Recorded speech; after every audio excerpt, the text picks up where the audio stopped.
Gente, olha, vídeos de apresentação das nossas próximas leituras. Então, nós lemos O Corvo, ok? Começamos com os contos, vamos lembrar? Os 4 ou 6 contos do Mia Couto, contos curtos, passou. Lemos o poema narrativo O Corvo, vimos que todas as poesias são estruturadas em estrofes. As estrofes têm rimas, as rimas podem ser internas ou externas, e cada uma das linhas dentro de uma estrofe, ela é um verso. No caso do texto Corvo, que tem estrofes com 6 versos, é chamada cestilha, essa estrofe. Vimos também que dentro da poesia eu não tenho narrador, eu tenho eu lírico. Este daqui é um eu lírico perturbado pela ausência da amada. Próximo livro, vamos lá? Como nós estamos vivendo um momento meio esquisito, eu tinha feito para vocês uma proposta, mas eu vou abrir essa proposta para possibilidades. Vamos a elas. A primeira possibilidade é a seguinte: essa daqui é uma peça de teatro chamada Alto da Compadecida. Sobre esta peça foi feita uma minissérie e foi feito também um filme. O filme e a minissérie estão aqui comemorando este ano 20 anos. Então, o Alto da Compadecida está completando o filme 20 anos, ele foi feito em 2000. É um texto em prosa e o gênero deste texto é o que a gente chama de teatro. Então, seria um outro gênero de leitura. É uma peça engraçada, tem também a figura do diabo aqui, né? Que vem julgar os vivos e os mortos. Vocês podem ver que a estrutura é diferente, ó, tem a fala da tem a personagem e a fala dela aqui. É um texto em prosa, deixa eu achar, ó, é em prosa, vocês estão vendo? Tem parágrafos, linhas, e aqui no texto teatral não tem narrador. Quem conta a história? Ora, a história é contada no palco, mas como a gente não vai assistir, né? Ah, Josi, eu quero assistir ao filme. Pode assistir, mas aqui tem elementos que no filme não tem, então não dá para substituir. E eu vou fazer a avaliação da leitura baseada no texto, não no filme. O filme e a minissérie junta 2 livros do Ariano Suassuna, tá? Então, aqui quem conta a história pra gente é a rubrica. O que é rubrica? A rubrica, pessoal, é um texto geralmente com uma letra diferente, ó. Vocês conseguem ver que está em itálico. Fica no início de cada cena ou no início de cada ato e apresenta quem são os personagens, onde elas estão e em que momento a cena está ocorrendo. Se vocês olharem bem, está escrito aqui, ó, palhaço. Esse é um dos elementos que o filme feito pela Globo não traz. Por isso que não dá para substituir a leitura, porque o palhaço é uma personagem importantíssima dessa história. Então, Alto da Compadecida pode ser uma leitura. Além do Alto da Compadecida, vamos conversar sobre o horror, né? O horror é o seguinte, acho que eu queria história de fantasma esse ano, mas fiquem à vontade. O Alto da Compadecida é engraçadíssimo, então vai ser uma leitura bacana. Quando eu mostrei para vocês lá na escola, eu falei desse livro aqui, ó, O Morro dos Ventos Uivantes. E eu li para vocês a apresentação que está aqui, escrito, ó. Caro leitor, você está prestes a adentrar o inferno, mas não hesite, a viagem valerá cada segundo. Como eu tive aquela aluna falando assim, professora, eu quase me borrei de medo com o corvo, né? Depois do Poço e o Pêndulo, então, não sei. Se vocês tiverem afim, o livro é ótimo, mas ele é terrível. Ele é terrível. O vídeo que eu vou disponibilizar para vocês, da Tatiana Feltrin, ela fala sobre esse livro durante 15 minutos. O vídeo tem 47 minutos, mas dá para dispensar o resto. O comecinho dele vale a pena quando ela fala do livro propriamente. Gente, eu gosto dessa história, mas já começa com a mãozinha do fantasma batendo, parece o corvo, batendo na janela para entrar na casa. Então tem fantasma aqui, tá? Mas antes de virar fantasma, a gente fica descobrindo por que o fantasma está batendo na janela para entrar de volta. Então, o Morro dos Ventos Vivantes tem fantasma. Josi, não quero ler história de fantasma. Bem, tem opção do Alto da Compadecida. Josi, não quero ler história do Alto da Compadecida. Tem opção. Lembrando que nós estamos na prosa. Isso é importante. Eu vou até abrir uma página aqui, ó. Aqui é prosa. Então, nós não vamos ler mais poesia. A poesia acabou. Agora a gente vai voltar para a experiência da prosa. Pode ser no gênero romance. Nossa, Josi, tem 1000 páginas. Não é que a folha é grossa, tá bom? E quem gosta de leitura, isso aqui não é nada, gente. Game of Thrones tem 500 páginas. Harry Potter e o Cálice Sagrado tem 600 páginas. Harry Potter e o Prisioneiro de Azkaban tem 400. Então, a Câmara Secreta tem 300 páginas. Então, não venha dizer assim, tem 400 páginas. Esse daqui, deixa eu explicar uma coisa para vocês. O Alto da Compadecida, o meu aqui, ó, tem essa margem, tá vendo? Aí tem esses espaçamentos todos. Ele não é tudo isso não, tá, gente? Ele é pequenininho, ó. Ai, Josi, tem um monte de página, não. É rapidinho de ler, pessoal, ó. Rapidão vocês leem esse livro aqui. Muito rápido. Ele é livre para ser lido, sei lá, em uma tarde. Porque você gosta de ler. Não, eu já tive experiências de leitura de alunos do Cotil que estudavam sábado o dia inteiro. Que o aluno falou assim, Josi, em uma semana, na hora do almoço, meia hora cada dia, eu consegui ler o livro em uma semana. Então, prosa, o Alto da Compadecida, tem essa versão em PDF na internet. Essa daqui eu não vi não, mas tem essa versão em PDF na internet, tá bom? Então, fica a dica.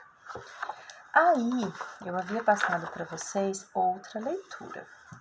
A outra leitura também tem o PDF na internet, que são 2 textos deste livro aqui, ó. O livro Sagarana, do autor Guimarães Rosa. Lembrando, aqui é autor brasileiro, tá? O Ariano Suassuna, ele é pernambucano, morreu assim há pouco tempo, faz menos de 20 anos que ele morreu. O Guimarães Rosa é brasileiro também, já faz mais tempo que ele morreu em 1960, acho que 67, ou 67, 1967, e ele é conhecidíssimo por causa de um livro chamado Grande Sertão Veredas. Não vou pedir esse livro para vocês lerem, que ele é um livro que exige mais sofrência de leitura. Então, deste livro aqui, que é um livro que tem 9 histórias, eu sugeri a leitura de uma de 2. Então, eu havia escrito lá na lousa o Burrinho Pedrez, para vocês lerem, ou, se vocês quiserem, para vocês lerem A Hora e a Vez de Augusto Matraga. A Hora e a Vez de Augusto Matraga e o Burrinho Pedrez têm o mesmo tamanho, aproximadamente 70 páginas, tá? Então aqui, ó, o Burrinho Pedrez é a primeira história desse livro e A Hora e a Vez de Augusto Matraga é a última história. É para ler as duas? Não, uma ou outra. Qual que é a característica desse livro aqui, que é parecida com esse aqui? Esse aqui, quem lembra da minissérie ou quem lembra do filme, deve saber que ele é passado no sertão de Pernambuco, né? Ali perto da Paraíba, eles falam um pouquinho sobre Alagoas, Paraíba, enfim, é no sertão. Então, eu estou no Nordeste. Este aqui não. Este aqui, a história se passa no sertão mineiro.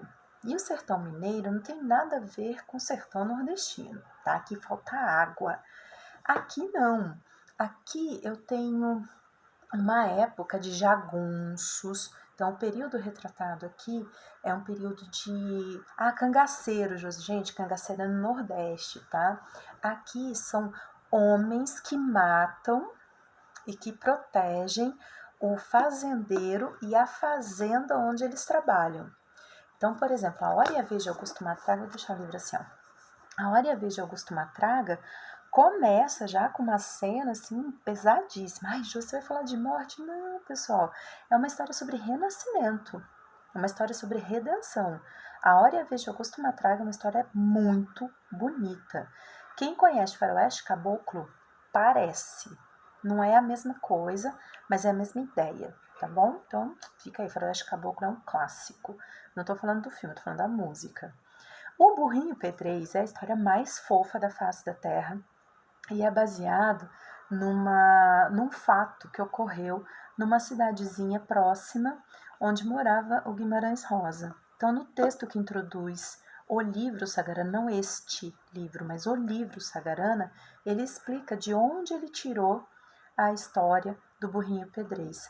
É de longe a minha história favorita. Eu amo a história do Burrinho Pedrez, é fofa. Vocês têm vontade de apertar assim, aquele burrinho fofo, tá bom?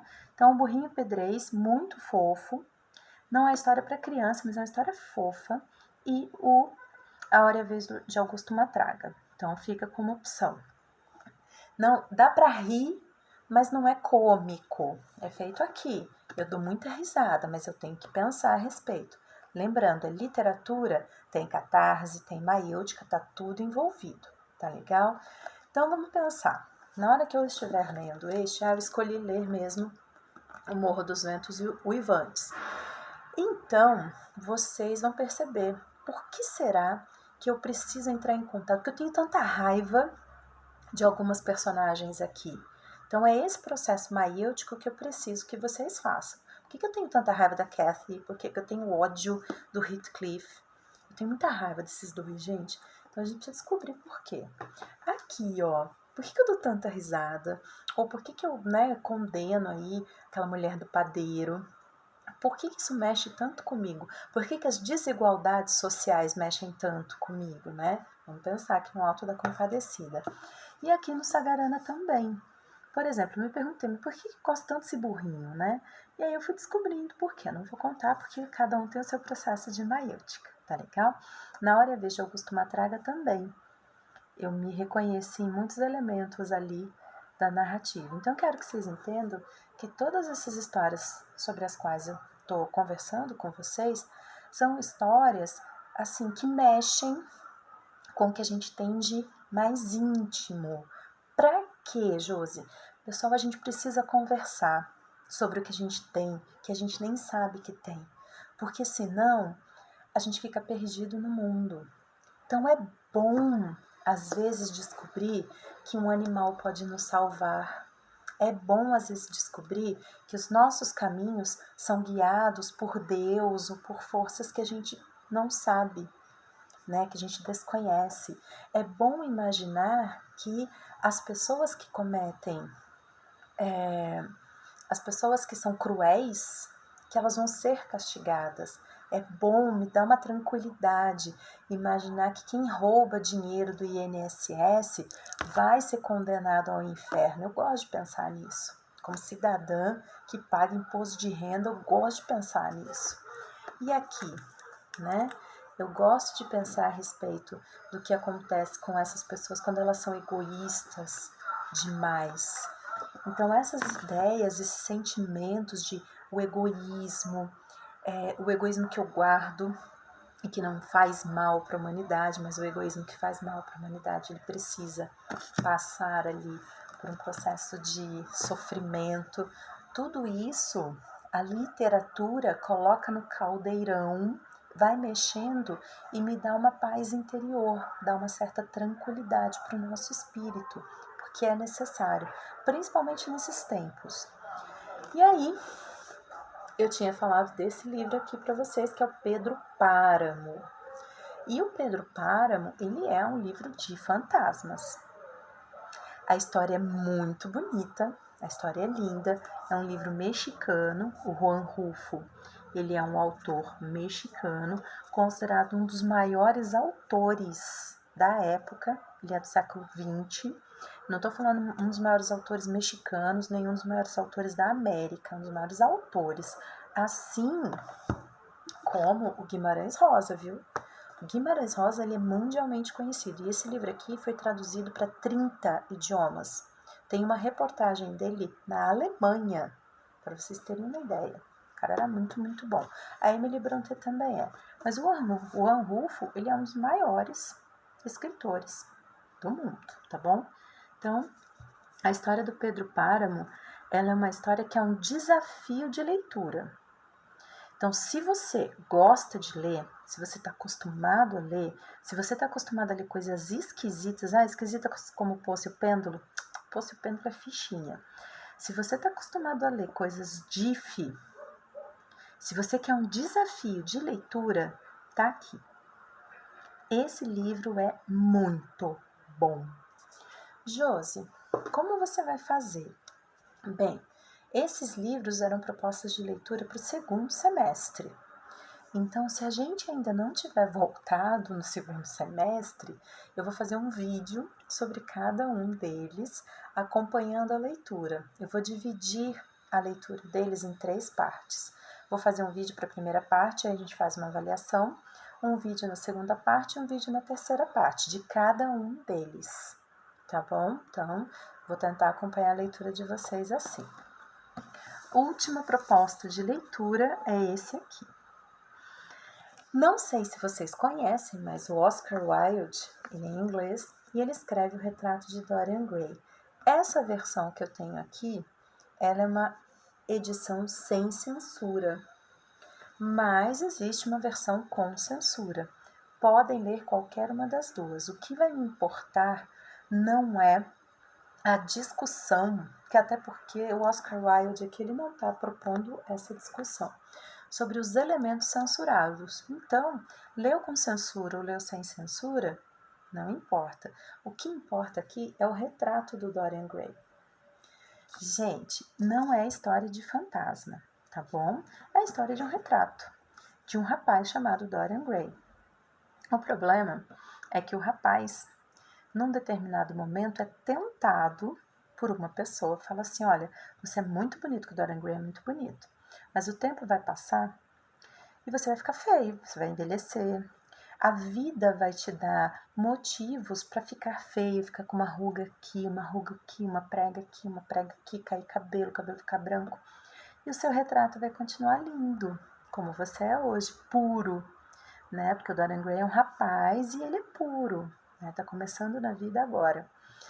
Aí o Dorian Gray fica bravo, fala assim, poxa, eu não quero envelhecer, não quero ficar feio, né? Por que eu vou ter que ficar com ruga? Eu queria que o retrato ficasse assim, eu não. E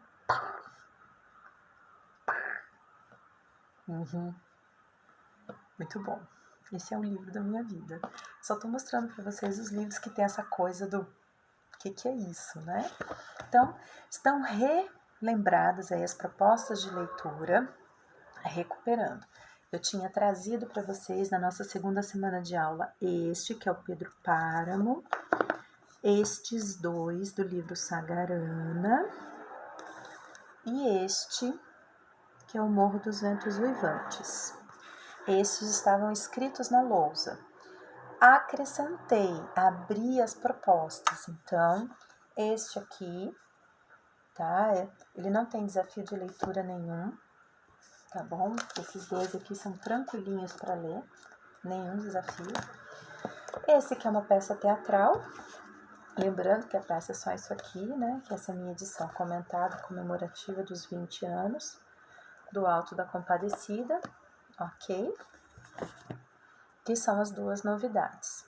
Então, vocês podem escolher. Ao invés de 4 opções, nós temos 1, 2, 3, 4, 5, 6 opções. Escolham. Eu vou deixar os vídeos comentando essas obras para vocês terem uma ideia. Ah, Josi, eu não vou ler seu livro, vou assistir ao vídeo e fazer a prova, é uma opção. Lembre-se, nenhuma proposta de leitura é para fazer prova. Todas essas propostas de leitura que eu estou fazendo para vocês são propostas de leitura de literatura, de arte, de deixar a nossa alma extravasar aquilo que a gente nem sabe que tem dentro. Tá bom? Agora, próxima leitura de verdade. Então, acabou o Corvo, né? A gente tá ali fazendo a leitura do Corvo, essa semana. Lembrando que hoje é dia 19 de maio, então a leitura do Corvo é essa semana. Já li o Corvo, feito a menina que falou assim pra mim, nossa, eu me borrei lendo o Corvo. Já li o Corvo. Qual é a próxima leitura? Tá aqui. Venha ver o pôr do sol, da Lígia Fagundes Telles. A Lígia é essa fofura aqui, tá? Essa vovozinha, tá viva, tá bem velhinha, tadinha, tá debilitada.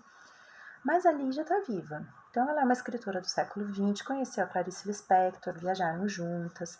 Ela é muito amiga da Hilda Hilst, que morreu recentemente, né? Morreu agora no século XXI. Ela morou em Campinas um tempo. Eu não sei dizer para vocês agora se ela tá morando em Campinas ainda, mas ela morou em Campinas durante um bom tempo. E uma das suas histórias mais famosas é o Venha Ver o Pôr do Sol. E eu tinha falado de 2 histórias da Lígia Fagundes Telles, 2 que a gente vai ler. Então, a gente vai ler o Seminário dos Ratos, ok? Ah, pode começar? Pode. Meu livro Seminário dos Ratos está por aqui. Mas a história da semana que vem, né? Semana que vem, 25 de maio, vai ser Venha Ver o Pôr do Sol. O Venha Ver o Pôr do Sol é prosa. Lembrando, agora só tem prosa, tá? O Juan Rulfo também, tá? O Pedro Páramo é prosa. Falei que é um desafio de leitura, o que tá lá dentro. Ai, é tudo isso, Josi? Não! O Venha Ver o Pôr do Sol é só um textinho pequenininho de 10 páginas, gente, tá? Vou achá-lo aqui, ó. Tava até grifado. Esse é o Venha Ver o Pôr do Sol, pequenininho assim, ó, bastante espaçado, ó, vou virando aqui. E a história do Ricardo e da Raquel. Então, eu espero que vocês gostem da história, porque a gente vai fazer um Google Meet sobre ele.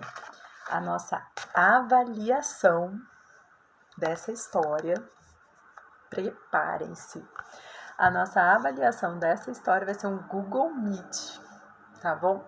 Então, a gente vai se encontrar sobre a história Venha Ver o Pôr do Sol. Eu já vou liberar o texto para deixar vocês organizados aí na leitura. Que dia que a gente vai se encontrar? O meu dia de Google Meet com vocês, eu acho que eu tenho que verificar, mas eu acho que é terça-noite. Eu vou agendar bonitinho, vou colocar direitinho no material do Classroom. Tudo bem, meninas? Então, ó, Venha Ver o Pôr do Sol, da Lígia Fagundes Telles, e o outro texto é o Seminário dos Ratos. Vou ver se eu acho aqui. Só para vocês lembrarem, apertar o pause. Prontinho, falei que estava perto, ó. Seminário dos Ratos, tá bom? É esse livro todo? Não, eu levei para vocês verem. Seminário dos Ratos é só esse texto aqui. O Seminário dos Ratos está na lista da Unicamp, tá bom? Então, ele é um texto curto, tá? Não é um texto muito longo, não. Ele é um texto também de 15 páginas, tá? Ele é um pouco mais comprido do que Venha Ver o Pôr do Sol. E ele é o texto para ser lido na sequência. Então, a gente vai entrar em junho com este. Nós vamos finalizar maio com Venha Ver o Pôr do Sol. Provavelmente, eu acho que dia 31 de maio é domingo, então provavelmente é 1º de junho. Por aí a gente vai fazer um meet para conversar sobre o Venha Ver o Pôr do Sol. Organizem-se, tá legal? Próxima leitura, Seminário dos Ratos. Aí a gente encerra o semestre, as leituras do semestre e a parte teórica. Beijo para vocês, saudade. A gente vai agendar um meet sobre Venha Ver o Pôr do Sol. Aí vocês me contam, tá? Escrevam, por favor, eu vou abrir um fórum. Escrevam lá no fórum qual livro vocês escolheriam para ler. Beijos para todos.